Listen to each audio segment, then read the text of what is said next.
My name is Victor. I am the occult technician, and this is Mind War. Mind War is sponsored by Victory Work Apparel. Use promo code Mind War. Join the Mind War today. Enlist at patreon.com/mindwar. Now, back to the show.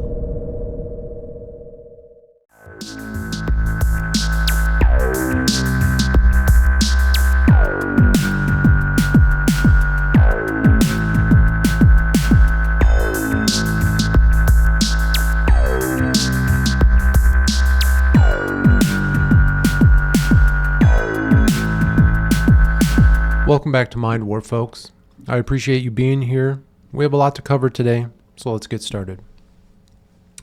Folks, we're going to pick up right where we left off in our last episode as we started our series on magic. So, the book that we're going to be working from on this series, I found it in this book, right? Again, I was listening to an episode of No More News with Adam Green. He was interviewing the author of this book, whose name is Stephen Flowers, and within this book, he mentions the book that we're going to be working from. But this book contains some important information about the author of the book we're going to be working from, and I thought it was important to read through. And again, this book is titled The Occult and National Socialism. So again, this is the definitive, source for information regarding occultism and the Nazi Party. Did the Nazis truly practice occultism and what it meant to them and how influential it was on them? And so with that, let's go through and we're going to read just a little bit about the author of the book that we're going to be working from here. So let me see if I can find the right page here. Okay. So starting on page 191 from the book, The Occult and National Socialism by Stephen Flowers, we start a chapter titled Ernst Schertl. Okay. So Dr. Ernst Schertl is the author of the book that we're going to be working from this series. Okay, so let's learn a little bit about him. The work of Ernst Schertl, 1884 to 1958, came to the attention of the English-speaking world, most recently due to the publication of a book by Timothy Ryback called Hitler's Private Library from 2008. Okay. So, in 2008, an author named Timothy Ryback wrote a book called Hitler's Private Library. And in that book, again, he mentioned the author Ernst Schertl. Now, this book makes the reading habits of the Führer clear.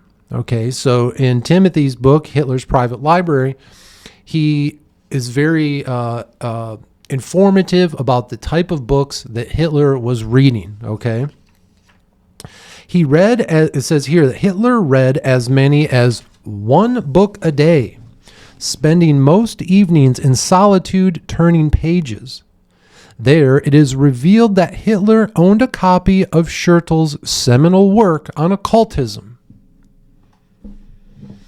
And this is the title of the book that we're going to be working from in this series on magic here on the Mind War podcast. And that book is titled Magic: History, Theory, Practice by Dr. Ernst Schertl.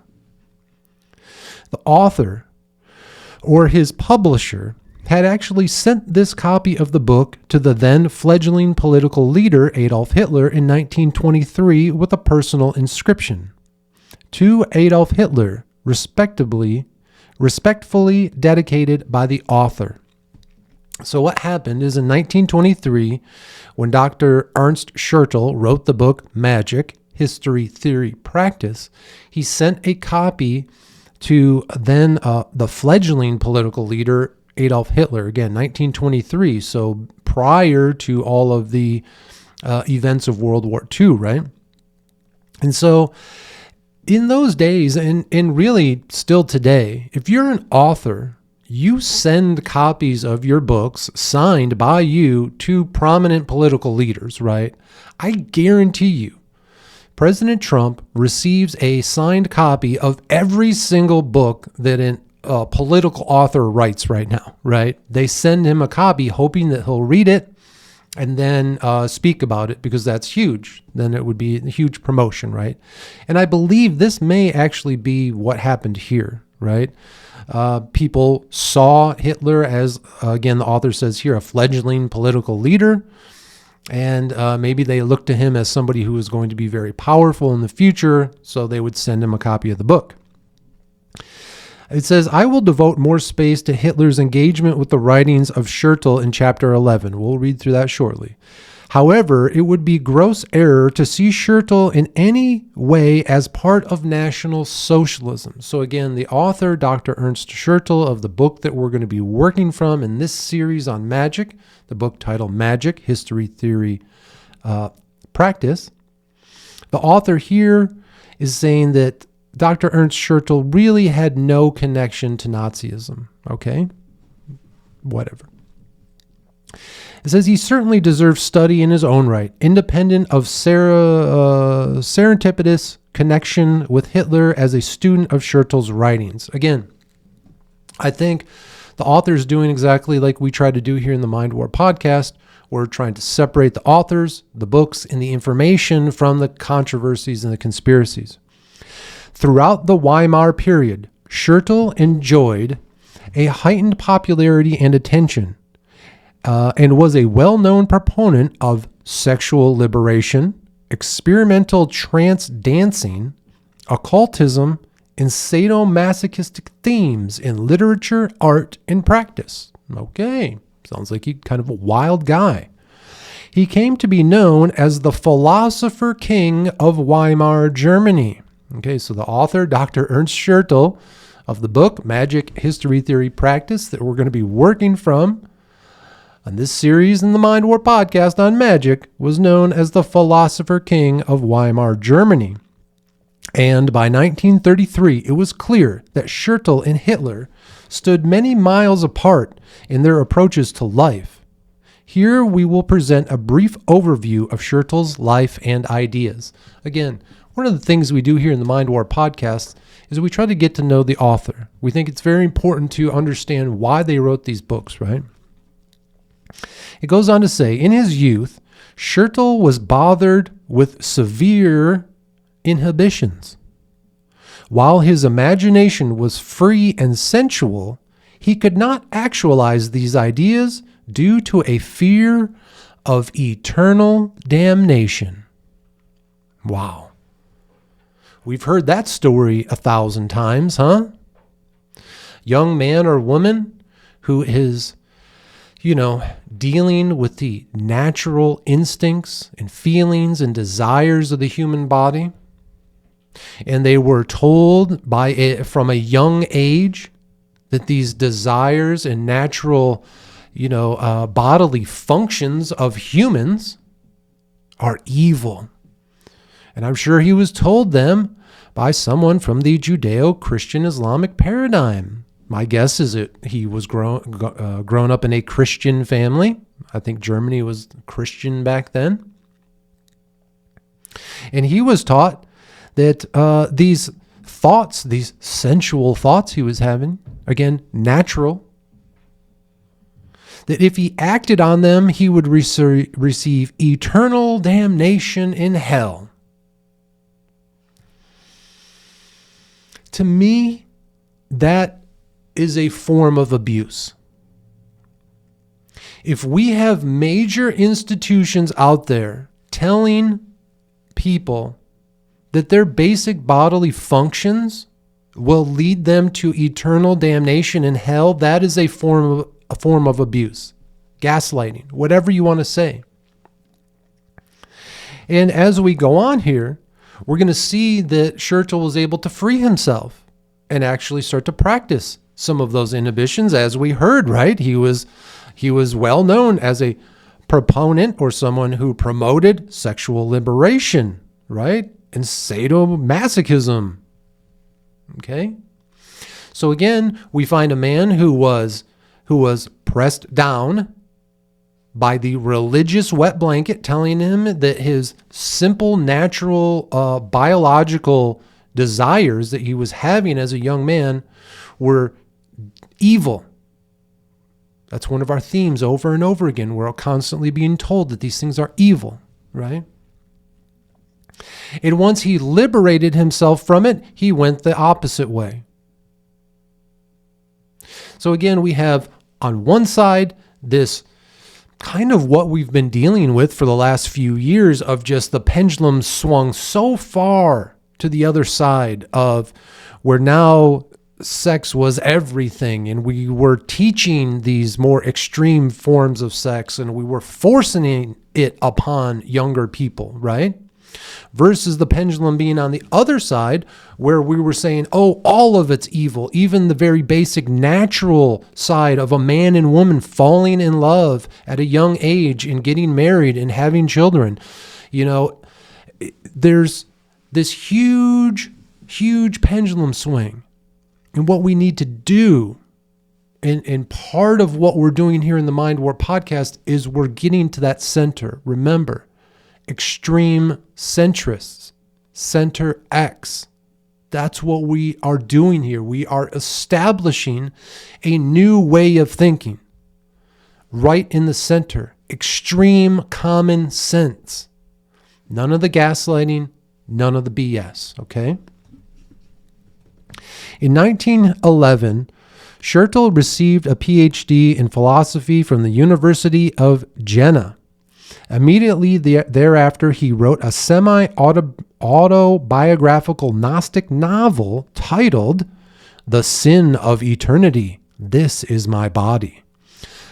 I haven't read that, but that would be interesting. Again, this is my body. I'm sure he's talking a lot about of the basic necessities and desires, natural desires of the human body, and how they equate to the sin of eternity.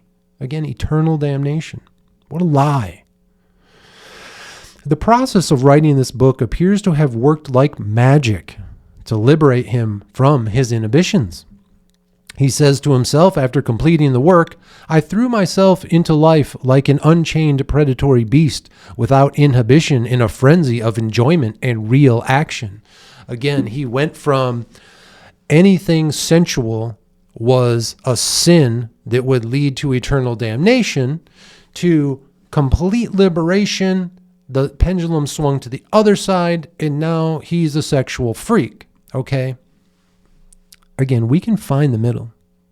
There is a middle ground for this, folks. And it's going to take time. It might take generations to get back to that middle, because we have to undo all of the lies, all of the wrong teaching, all of the fear and the manipulation and the gaslighting and the nonsense that has been shoved down our throats for what, millennia now? Schertl spent a few years as a teacher in a progressive college preparatory school. There he led the students in performance of dance he called mystery plays. After this, he set out on a career as an author, publicist, lecturer, and teacher of dance. He was quite successful with these activities as he published works on nudism, occultism, and the history of culture as it relates to the expression of primal urges and instincts. Telling you folks, we are falling right in line with a thought process that has already been established. And I think it pops its head up every once in a while, right? Like in the 60s, the hippies and all that stuff. I think we are hitting that vein, okay? Again, this book, he says it talked about the history of culture, again, the cultural wet blankets, and how they would press upon us and get us away from the expression of our primal urges and instincts. Again, our sexual instinct. This isn't This isn't an outward thing. This is an inward thing coming from nature. It's not sinful and scary and awful, okay? But above all, he became well known for the works he published on his favorite topic, the art and literature of sadomasochistic sexuality. Okay. Again, the pendulum maybe swung a little too far to the other side. But hey, we're going to appreciate the author's life and what he had to go through. Okay? From the stifling side here all the way to the fully expressive side. He rose to his highest level of notoriety on the eve of the Nazi takeover of the German government.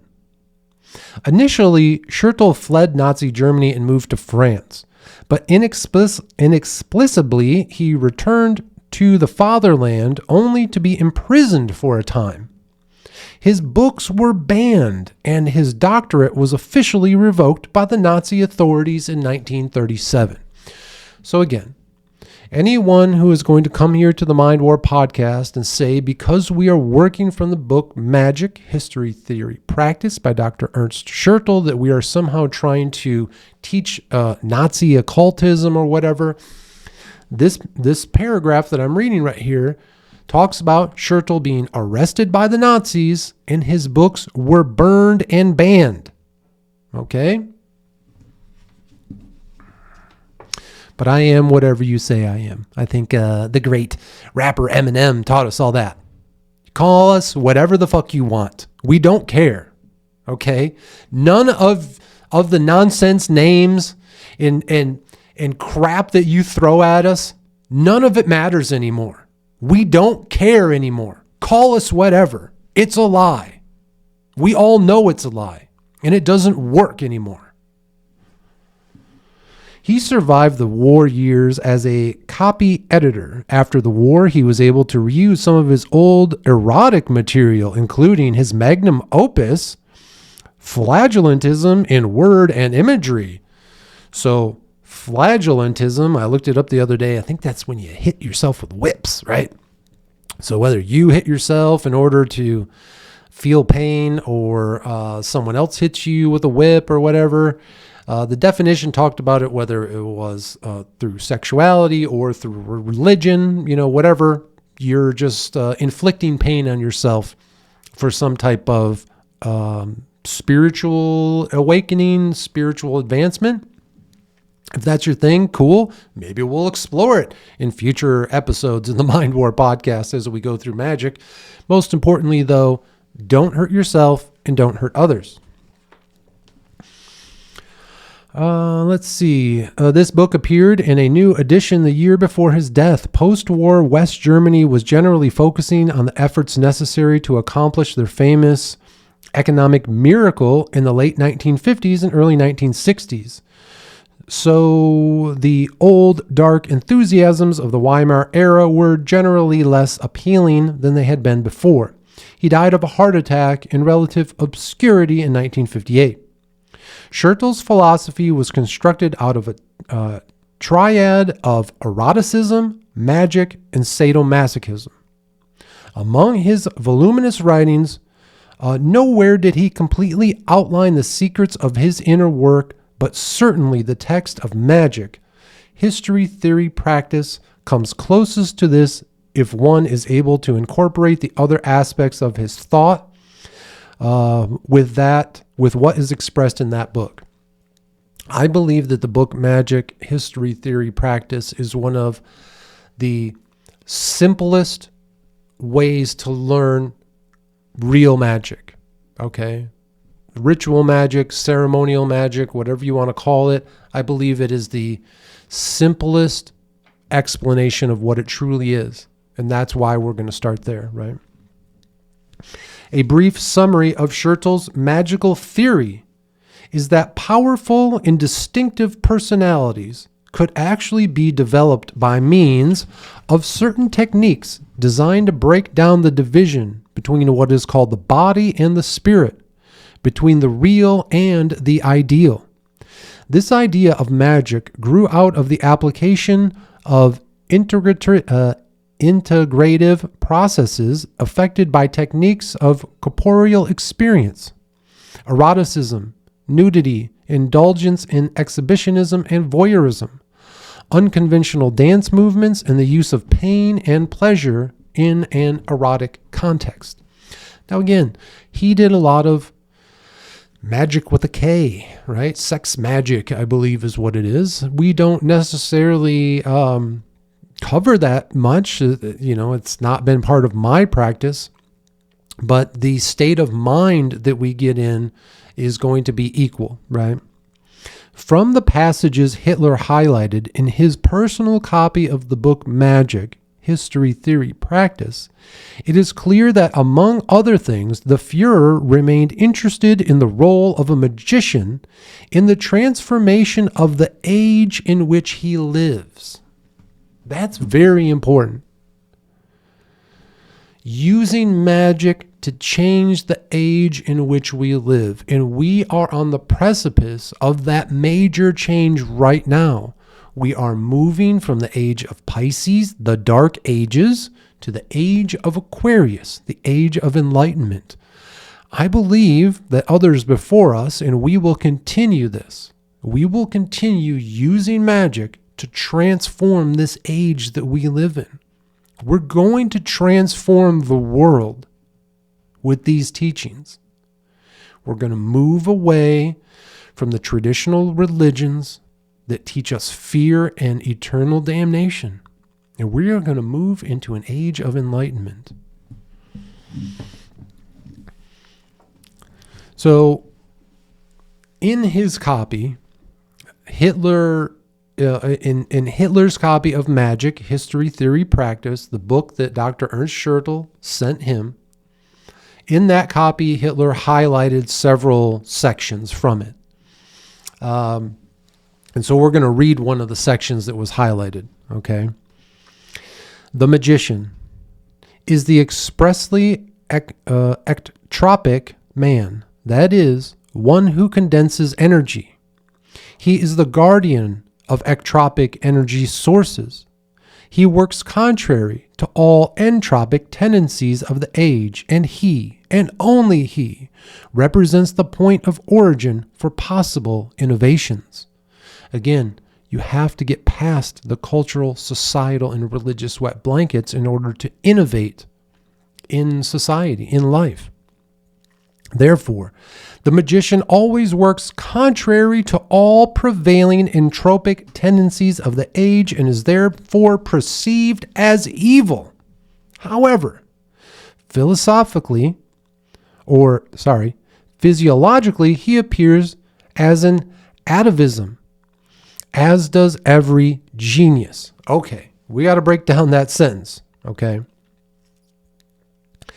The magician always works contrary to the prevailing entropic tendencies of the age, meaning we are always going against the grain.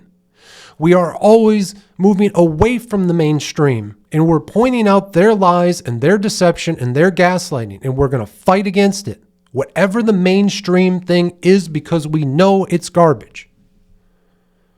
And when we do that, we will be perceived as evil. But we know that's a lie. And we don't fear it. There is no fear here in the mind war. We do not fear when you call us evil. It has no effect on us whatsoever. However, physiologically, he appears as an atavism, as does every genius. And what does atavism mean? I looked it up the other day. It means having the tendencies and representations of your ancestors and something ancient. That's where real genius and leadership comes from. From those of us who can tap into our ancestry and learn those ancient teachings. And folks, we've talked about our ancestry quite a bit. In the Gateway series, we met all the people that came before us. It was beautiful. It was amazing to meet our ancestors. And I'm going to talk a lot about my family and my ancestry as we go forward. recently, again, because I've been spending so much time at the Mind War Manor with my father, we've been going through a lot of old photographs and stuff, and I have pictures all the way to my great-great-grandfather, I believe. And my goal is to get all of our pictures next to each other, from my great-great-grandpa all the way to me, and I tell you, we look all exactly alike. I mean, there is almost no difference. When you look at my father and my grandfather, and they look exactly alike. It is so hard to tell any difference. It is a beautiful connection to my ancestry. And I hope you take the time to learn about your ancestry as well. It may be difficult because some of the people closest to you in your family, you may not like them. Maybe they're the ones driving you crazy. But get past those few generations above you and go deeper. Go as deep as you can on your ancestry and your family tree. Magic always means plunging back into conditions that have been superseded by the dominant age, in which the ordinary crowd of this age no longer knows how to handle. So again, using magic, we often have to reach back in time to different practices that no longer are accepted in today's world, right? Just as temples and palaces of great epochs decay in subsequent ages because the younger grandchildren are no longer the equals of their great ancestral works, thus too original conditions sink into a forgotten realm because the age rises up over these things, which is to say, it swims on the surface. The magician is the man who is always able to enter into the status nascendi, status of being born, in a renewed way and break through in latent energies in ever new ways like dark memories. We take those dark memories from a past that we didn't physically live, but our ancestors did. We talked about that before. We learned in our last series that reincarnation comes through the physical. And through that physical, we pass upon with it a dark passenger, a spirit, an animal instinct spirit, a physical spirit, not our conscious spirit, but that right-brained, those instincts, they get passed along through the physical. Those are those dark memories that we must pull upon. And it's tough because it's not like a dream or knowledge that you learn from a book or something like that. It's instincts. It's things you feel. All right, so that was the first section on Dr. Ernst Schertl from the book The Occult and National Socialism by author Stephen Flowers. We have another section that we're going to cover in chapter 11 of this book. And then in future episodes, again, we'll be diving deeper and we'll actually start working from the book Magic, History, Theory, Practice, which will be the main book that we work through in this Mind War podcast series on magic. But we have just a little bit more to go from this book in just a moment. We're going to pick up on page 372 from the book The Occult and National Socialism. And this section is titled Ernst Schertl and Adolf Hitler. So we are going to learn a little bit about the relationship that the author of the book Magic, History, Theory, Practice, that's the book we're going to be working from in this series here on the Mind War podcast that we do on magic.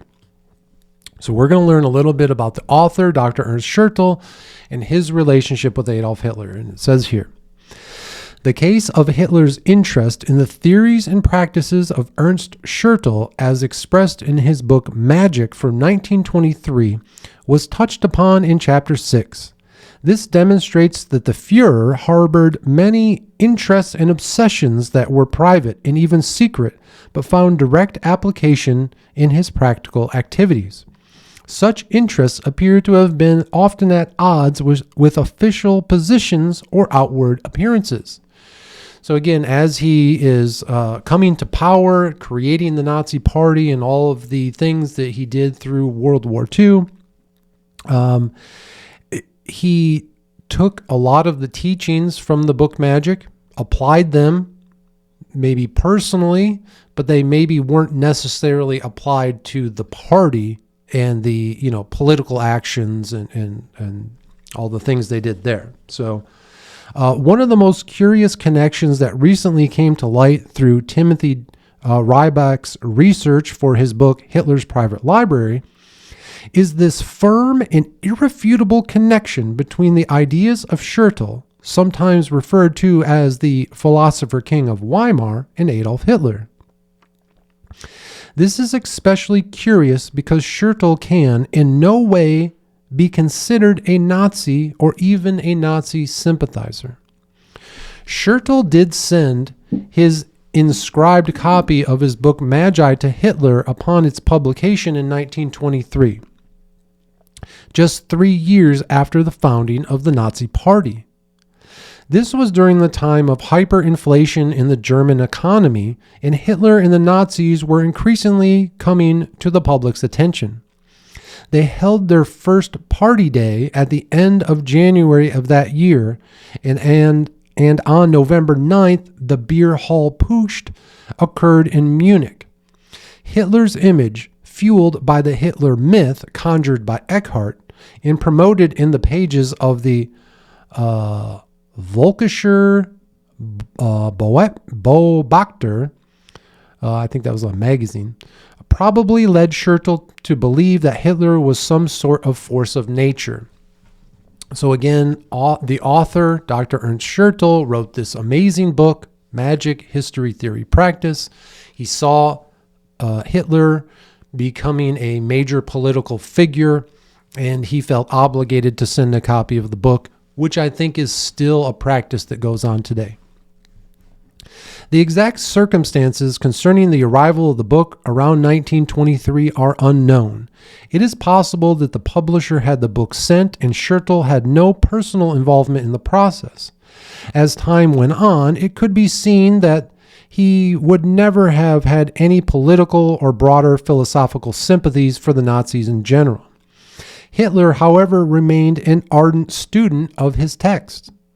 This is known not only from the numerous pages in the book that are highlighted in Hitler's hand, but also by the fact that this volume, which he received in 1923, would be one of the books actually recovered from the Führer bunker where Hitler committed suicide 22 years later. It seems to have been a continuing source and reference book for him. So, supposedly, in Hitler's final days, while he's down in the bunker, before he kills himself, one of the books he has in his library is Magic, History, Theory, Practice by Dr. Ernst Schertl. And it seems to be one of his favorite books based on the amount of highlighting he did in it and how wore out the book actually was. There's really important information in there, and I can't wait to get into it. Hitler apparently treasured his copy of Schertl's work, Magic, as at some point he had highlighted numerous passages throughout the text. The otherwise poor quality 2009 English translation of the book does have a historically added feature of indicating those passages in bold-faced type to recommend it. Among the highlighted passages is this. Okay, so this next part that we're going to read is a passage from the book Magic, History, Theory, Practice by Dr. Ernst Schertl, and Hitler highlighted this passage. Every demonic magical world is centered upon great individuals from whom fundamental generative concepts are projected. Every magician is surrounded by a force field of paracosmic energies. He functions in the highest sense, ectotropically, upon the cosmic dynamic. Those individuals who have been infected by him form his congregation, or his Volk, or as I like to call all of you, my folk, and bring about a life complex of very specific, imaginatively rooted constructs, which we call culture. So the author is saying that magicians can create these fundamental concepts and project them out, right, in such a strong way that they are able to actually create and change culture. And that's what we're working on here, okay? Now, I am not that great leader. That's not my goal here. I don't plan on being any type of leader unless I am called upon. I am simply sharing this information with all of you because I think maybe where we went wrong in the past and maybe where we're going wrong in today is there's this need to constantly look to one individual as the change agent. But instead, I think we should all be magicians. And maybe instead of focusing so hard on changing everything in the world all at one time, if we have thousands and millions of magicians out there changing small things in their little worlds and brightening up the world around them, we're going to start to see it spread more and more and more. And all of a sudden, the world will be renewed, right? In that moment, when the imaginative, magical, connective forces are exhausted, the Volk will disintegrate, and with it, the culture as well. So that was, again, just a little section there from the book Magic. Let's keep going with what the author says here. It says, this and many other emphasized sections of the text indicate that Hitler was most interested in matters of transformation of the individual self into an effective magician who could work his will upon the environment, and matters that related to the modification of whole cultures in accordance with the magical imaginative will of the magician. Again, transformative. We are transforming the individual self. This is self-help, right? Now, you can, as the author did here, and as, when Hitler was reading this, he was looking at it more of, how can I use this magic to transform the world, right? And now remember what Robert Monroe said.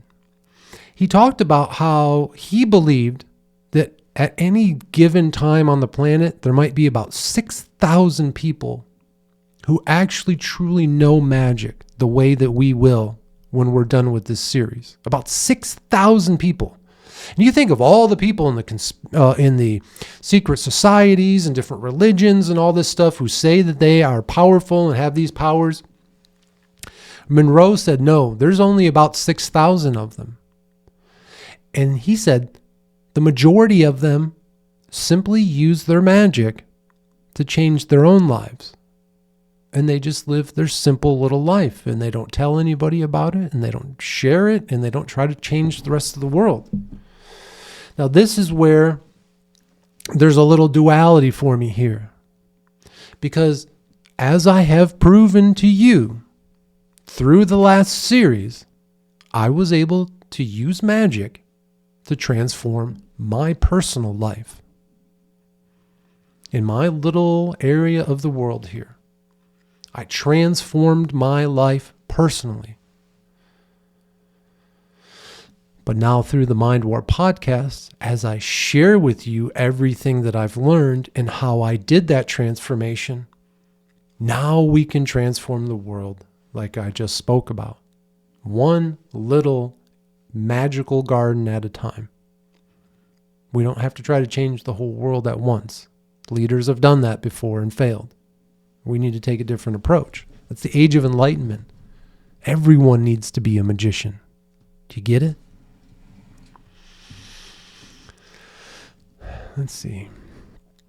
Here we do have a true connection between Hitler and the world of the occult in a positive, verifiable sense. These highlighted passages in Schertl's book, coupled with the noted passages in the text Mein Kampf, are the best indicators of Hitler's connections to operative magical thinking. There can be little doubt that Hitler was highly motivated to absorb techniques and practices that would give his personality great power to persuade and command not only the body politic of Germany as a whole, but also the cooperation of men who made up the Nazi Party. By instilling quasi-divine qualities in his image and personality, he would ensure his command and influence over their bodies. Rightly or wrongly, it appears that he did ascribe some extraordinary dimensions to this process, which would have been bolstered his beliefs in the fate, the providence, that preordained his position in history. Most would count these beliefs as something akin to the occult, and it is in the words of Schertl and in Hitler's reading of him that we get some deeper insights into the particular train of thought. Again, the techniques that we learn, not only here in this series on magic, from past seasons of the Mind War podcast, and the Mind War Patreon, where we worked through the book, The 48 Laws of Power. All of these teachings can be used, again, on that wide scale, a much wider scale. But more importantly, they can just be used locally. Use them in your own personal lives to change your aristos, right? So one passage from Schertl's book is fraught with irony and proponents of things to come, but Hitler only highlighted the portions underlined here. And in just a moment, we're going to continue reading from the passage that Hitler highlighted from the book Magic, History, Theory, Practice. All right, folks, let's pick up where we left off. Again, we are about to read from a highlighted portion from the book Magic, History, Theory, Practice. This is a portion from the book that Hitler had highlighted in his own copy of the book, right? And it says this: the only law to which the magician is subject is the will of his god or demon, that is, the ectropic effect resulting from the cosmic forces condensed within him. So again, the only law that we are subject to is the will of the god or demon. Okay, so we will definitely be getting deep into demonology. I believe the book Magic, History, Theory, Practice by Dr. Ernst Schertl is a book about demonology. I consider myself a demonologist. And on my Instagram, I believe it's on YouTube as well, I have a video titled, What Are Demons? Go ahead and take a moment to watch that. And as a quick note, if you haven't followed my Instagram yet, please go over to @theocculttechnician on Instagram and follow along there, folks. Start from the beginning. It's amazing.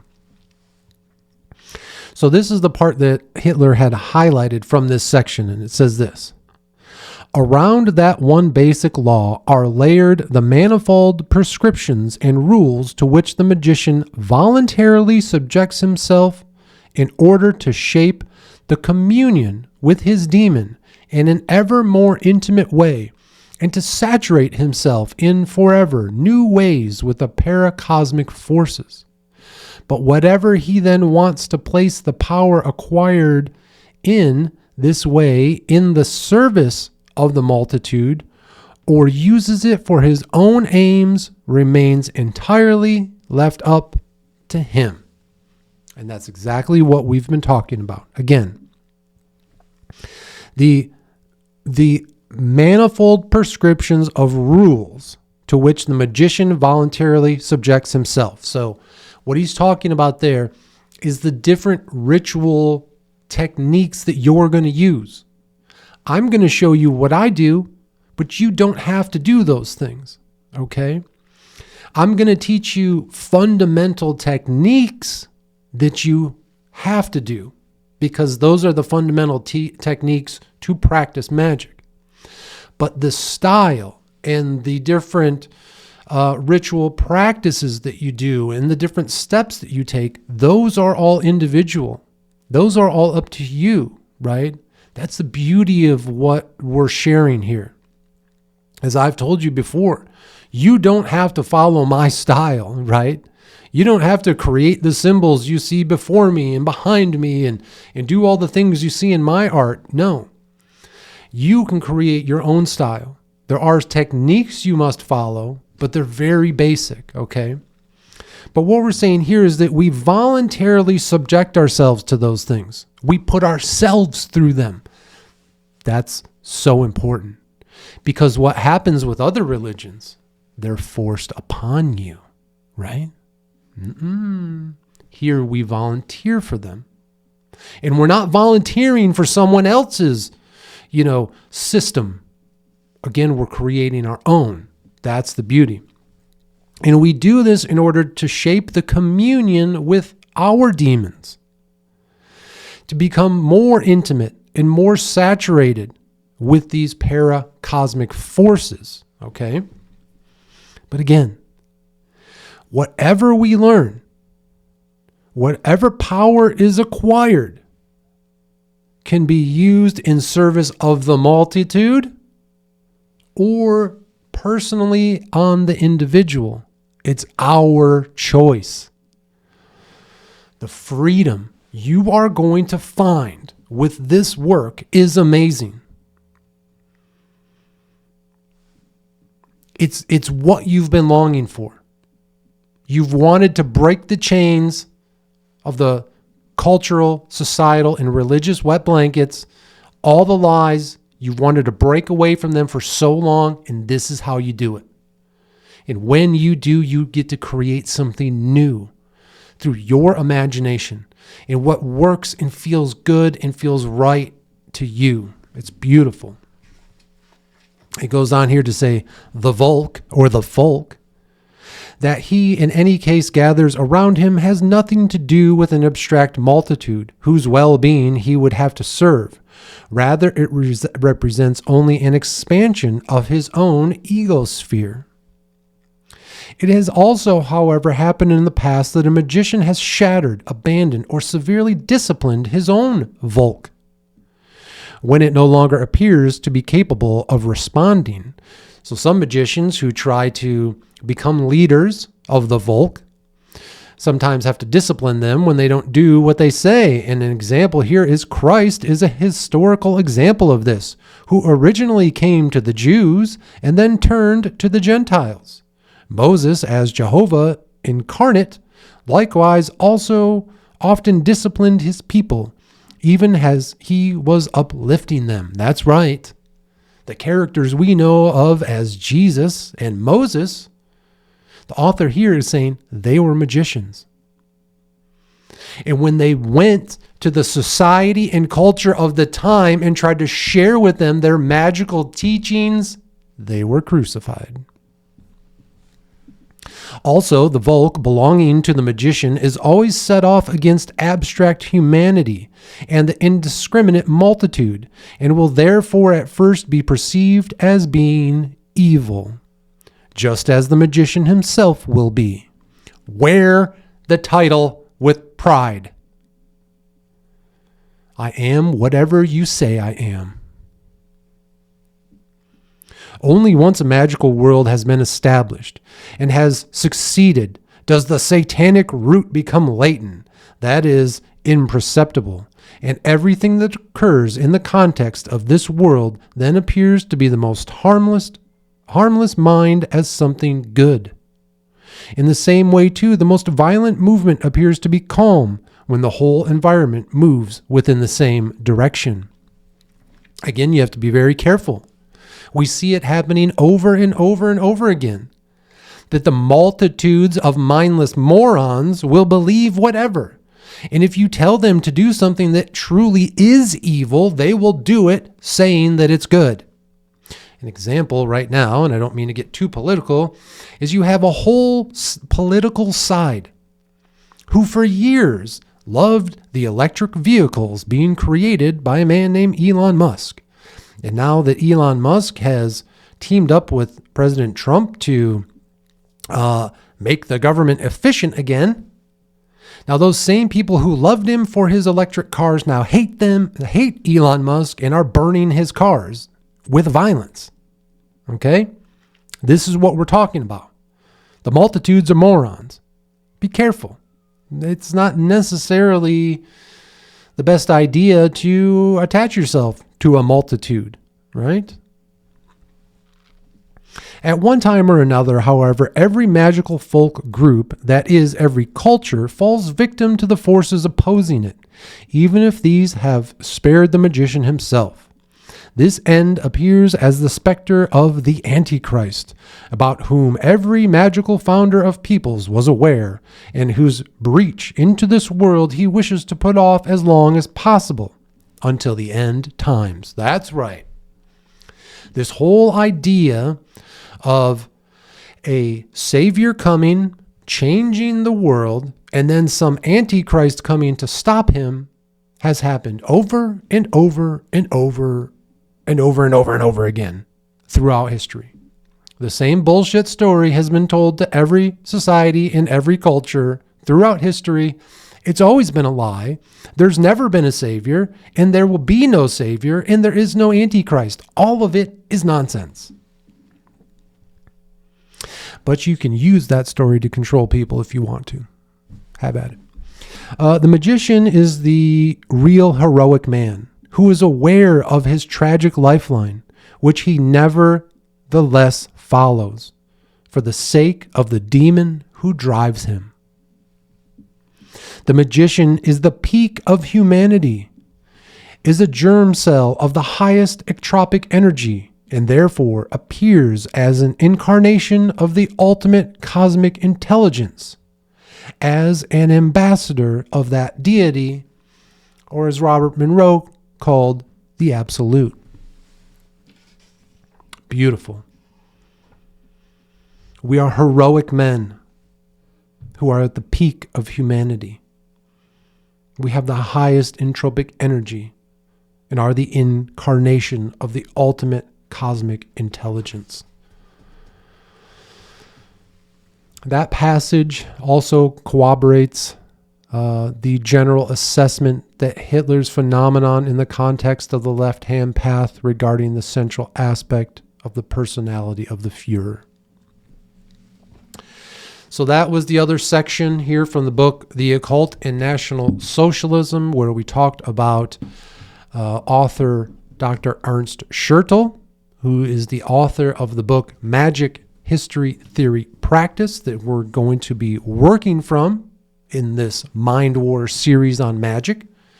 And in the next episode, I'm going to introduce you to that book, and we're going to begin reading through it. I hope you've enjoyed what we've done so far. These first two episodes, kind of a review and an introduction. And again, in the next episode, we're really going to hit the ground running and get to the heart of this information. I appreciate you being here. And remember, folks, harden your hearts and open your minds, because this is Mind War.